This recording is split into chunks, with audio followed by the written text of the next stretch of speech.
Assalamualaikum para pecinta dan sahabat koi semuanya. Maksud koi pada kali ini akan menyampaikan referensi terkait manfaat dan fungsi aerasi untuk kolam koi kita. Ya, kawan-kawan semuanya, ini anak-anak lagi ngasih makan koi kesayangan. Teman-teman semua yang baru menemukan channel kami Maksud Koi, silahkan subscribe, like, komen, dan bagikan untuk kemajuan channel kami.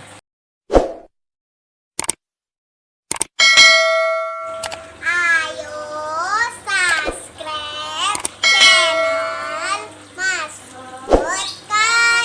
Terima kasih. Dadah semua. Inilah ikan-ikan kesayangan kami. Untuk setiap hari kita bercengkrama dengan koi ini. Kita memiliki beberapa kolam. Yang kolam sederhana ini yang biasa kita untuk santai, dan anak-anak serta istri bercengkrama di sini menikmati keindahan dan kenyamanan di samping kolam koi. Dan koi-koi kami dengan terpantau sangat nyaman dan sehat di kolam kami. Ini didukung oleh kinerja dari aerasi untuk kolam koi kami ini. Jadi dalam melakukan proses aerasi itu kita menggunakan yaitu yang dinamakan adalah aerator. Jadi prinsip kerja aerator ini adalah yaitu untuk menambahkan oksigen terlarut di dalam air kolam kita. Kemudian yang menjadi tugas utama dari aerator adalah yaitu memperbesar permukaan kontak antara air dengan udara. Mengapa proses aerasi itu sangat penting dilakukan di dalam kolam koi kita? Kolam koi adalah sebuah tempat yang dibangun untuk memelihara ikan koi. Tentu sebisa mungkin kita menyerupai dengan kondisi pada habitat aslinya koi hidup. Jadi koi hidup aslinya itu kan ada di danau yang luas. Jadi meski tanpa adanya aerator, namun alam telah menyediakan semua kebutuhan dan memberikan keseimbangan yang sempurna bagi kehidupan koi, yaitu di danau yang luas. Jadi oksigen terpenuhi. Karena permukaan danau yang luas, maka konsentrasi oksigen yang terlarut di dalam air sangat tinggi. Hal ini tidak seperti yang ada di kolam kita ini, di mana permukaan air yang ada di kolam tentu tidak seluas di danau. Oleh sebab itu penting dan perlu kita tambahkan yaitu aerator yang berfungsi untuk meningkatkan kadar oksigen yang terlarut di dalam air kolam kita. Jadi aerasi atau aerator ini merupakan komponen yang sangat penting dalam sebuah kolam koi. Jadi aerasi dilakukan dengan tujuan untuk menyuplai oksigen ke dalam kolam ikan sehingga ikan terpenuhi kebutuhan oksigennya. Jadi oksigen yang terlarut di dalam kolam akan menjadi stabil. Selanjutnya untuk penempatan lokasi aerator yang tepat pada kolam itu disinyalir bagus menyediakan kebutuhan oksigen. Juga berfungsi untuk menggerakkan air supaya kotoran tidak mengendap.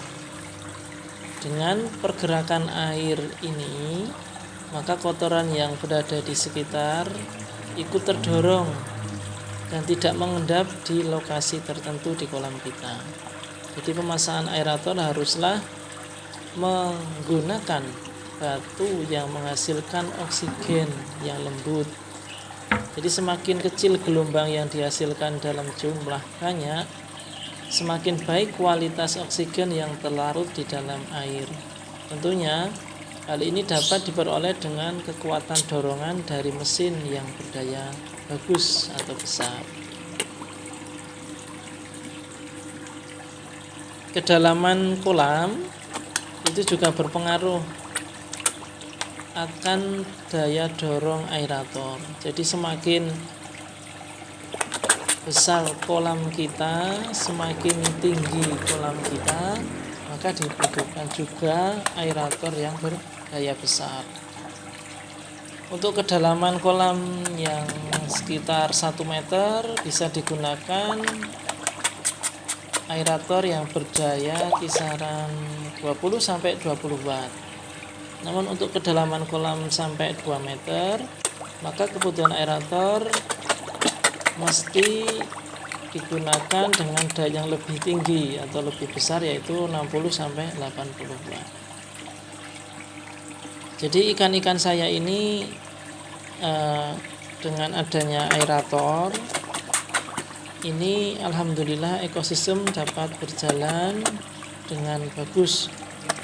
Jadi saya menggunakan aerator berjumlah ada 2 yang berfungsi untuk menyuplai oksigen di kolam saya ini. Kolam saya ini kolam minimalis yang dengan ukuran 125 lebarnya dan panjangnya 1,5 dan tinggian air cuman 70 cm.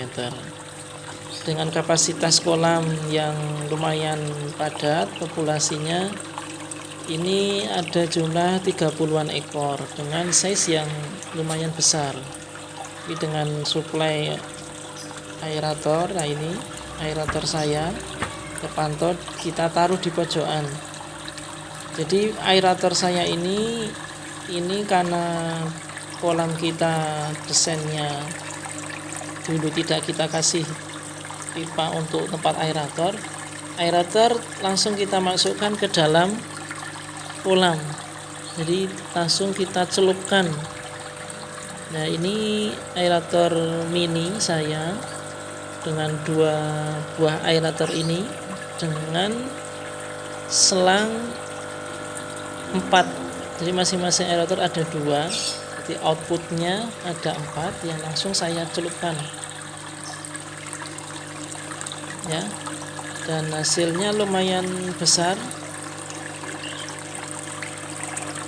terpantau lumayan deras pergerakan airnya dengan gelembung udaranya itu di bawah kelihatan. Akan kita coba naikkan, kita lihat. Jadi sangat simpel dan sederhana, tapi ini sangat membantu sekali untuk suplai oksigen terlarut di dalam air kita. Nah itu karena biar bisa tenggelam itu kita kasih pemberat dengan batu, yaitu batu zeolit. Kita tali agar selang sama batu aerasinya bisa tenggelam. Kita kasih pemberat, terus kita lepas akan turun ke dasar kolam ya. Jadi kita bisa mengkondisikan tergantung nanti panjang dari selangnya. Jadi selang bisa kita beli di mana, toko akuarium atau di toko alat-alat ikan, tergantung panjang selangnya bisa kita kondisikan sesuai yang kita harapkan. Jadi prinsip kerja aerasi ini yaitu menghasilkan gelembung dengan dorongan ke atas ya. Jadi semakin besar dorongan ke atas, maka pusaran yang terbentuk juga semakin besar. Otomatis oksigen terlarut yang dihasilkan juga semakin banyak dan sangat baik untuk kebutuhan koi dan ekosistem yang terbentuk di dalam kolam. Jadi dengan kualitas aerasi yang baik, ikan menjadi fit, sehat bugar, tidak mudah terserang penyakit. Koi kesayangan kita tumbuh sehat dan ideal karena asupan komponen penting di dalam kehidupannya. yaitu terpenuhinya oksigen dengan optimal. Tentunya hal ini adalah dambaan untuk para pecinta penghobi ikan koi semuanya. Jadi oksigen terlalu dalam air kolam koi tidak hanya bermanfaat untuk ikan koi sendiri, tapi juga bermanfaat untuk mikroorganisme yang mengurai amonia menjadi nitrit dan nitrat. Di oksigen diperoleh secara alami maupun dari aerator. Oke, sekian, semoga bermanfaat referensi ini untuk Anda. Terima kasih. Wassalamualaikum.